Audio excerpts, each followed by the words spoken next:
Good morning. Thank you for joining me for Sunday Morning Cafe in a Chapter. My name is Victoria, and this morning we're going to read the prologue and the first chapter of Lisa Jewell's novel, The Family Upstairs. Prologue. It would be inaccurate to say that my childhood was normal before they came. It was far from normal, but it felt normal because it was all I'd known. It's only now, with decades of hindsight, that I can see how odd it was. I was nearly 11 when they came, and my sister was 9. They lived with us for more than 5 years, and they turned everything very, very dark. My sister and I had to learn how to survive. And when I was 16 and my sister was 14, the baby came. Chapter 1. Part 1, Chapter 1. Libby picks up the letter off the doormat. She turns it in her hands. It looks very formal. The envelope is cream in color, made of high-grade paper, and feels as though it might even be lined with tissue. The postal frank says, Smithkin, Rudd, and Royal Solicitors, Chelsea Manor Street, SW3.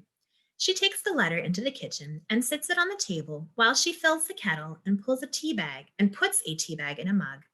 Libby is pretty sure she knows what's in the envelope. She turned 25 last month.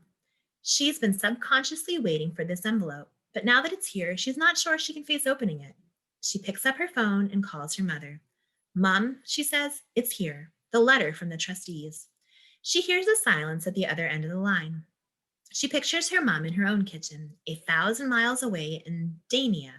Pristine white units, lime green color-coordinated kitchen accessories, sliding glass doors onto a small terrace with a distant view to the Mediterranean, her phone held to her ear in the crystal-studded case that she refers to as her bling. Oh, she says, right. Gosh, have you opened it? No, not yet. I'm just having a cup of tea first. Right, she says again. Then she says, shall I stay on the line while you do it? Yes, says Libby, please. She feels a little breathless, as she sometimes does when she's just about to stand up and give a sales presentation at work, like she's had a strong coffee. She takes the tea bag out of the mug and sits down. Her fingers caress the corner of the envelope, and she inhales. Okay, she says to her mother, I'm doing it. I'm doing it right now. Her mom knows what's in here, or at least she has an idea, though she was never told formally what was in the trust. It might, as she has always said, be a teapot and a 10-pound note. Libby clears her throat and slides her finger under the flap. She pulls out a sheet of thick cream paper and scans it quickly. To Miss Libby Louise Jones, as trustee of the Henry and Martina Lamb Trust, created on 12 July 1977, I propose to make the distribution from it to you described in the attached schedule. She puts down the covering letter and pulls out the accompanying paperwork. Well, says her mom breathlessly. Still reading, she replies. She skims, and her eye is caught by the name of a property, 16 Cheyne Walk, SW3. She assumes it is the property her birth parents were living in when they died. She knows it was in Chelsea. She knows it was big. She assumed it was long gone. Boarded up, sold. Her breath catches hard at the back of her throat when she realizes what she's just read. She says. What? It looks like, no, that can't be right. What? The house. They've left me the house. The Chelsea house? Yes, she says. The whole house? I think so. There's a covering letter, something about nobody else named on the trust coming forward in due time. She can't digest it at all. My God, I mean, that must be worth... Libby breathes in sharply and raises her gaze to the ceiling. This must be wrong, she says. This must be a mistake. Go and see the solicitors, says her mother. Call them. Make an appointment. Make sure it's not a mistake. But what if it's not a mistake? What if it's true?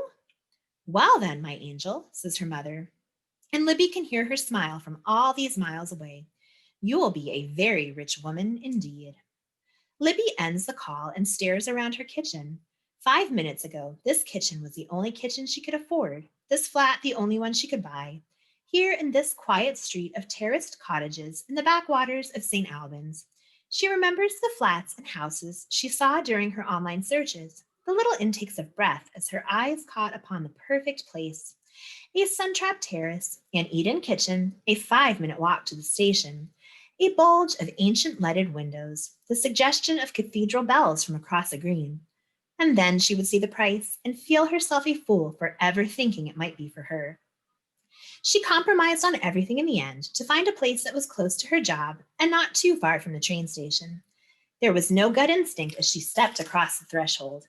Her heart said nothing to her as the estate agent showed her around, but she made it a home to be proud of, painstakingly creaming off the best that TJ Maxx had to offer.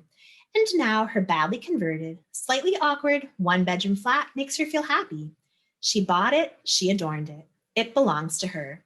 But now it appears she is the owner of a house on the finest street in Chelsea, and suddenly her flat looks like a ridiculous joke.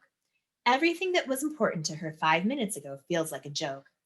The £1,500 a year raise she was just awarded at work, the hen weekend in Barcelona next month that took her 6 months to save for, the MAC eyeshadow she allowed herself to buy last weekend as a treat for getting the pay raise, the soft frisson of abandoning her tightly managed monthly budget for just one glossy, sweet-smelling moment in the House of Fraser, the weightlessness of a tiny MAC bag swinging from her hand, the shiver of placing the little black capsule in her makeup bag, of knowing that she owned it, that she might in fact wear it in Barcelona, where she might also wear the dress her mother bought her for Christmas, the one from French Connection with the lace panels she'd wanted for ages.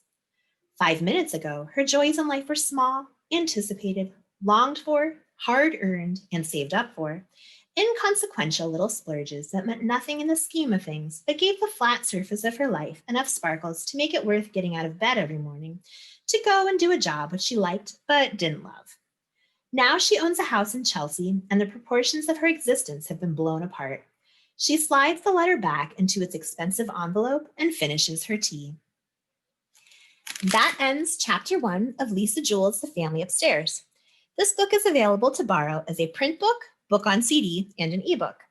Lisa Jewell has written a total of 17 novels, including Watching You, Invisible Girls, and The Girls in the Garden.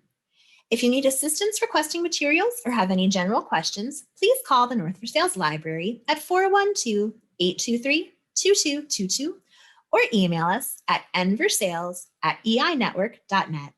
Thank you for joining me and have a great day.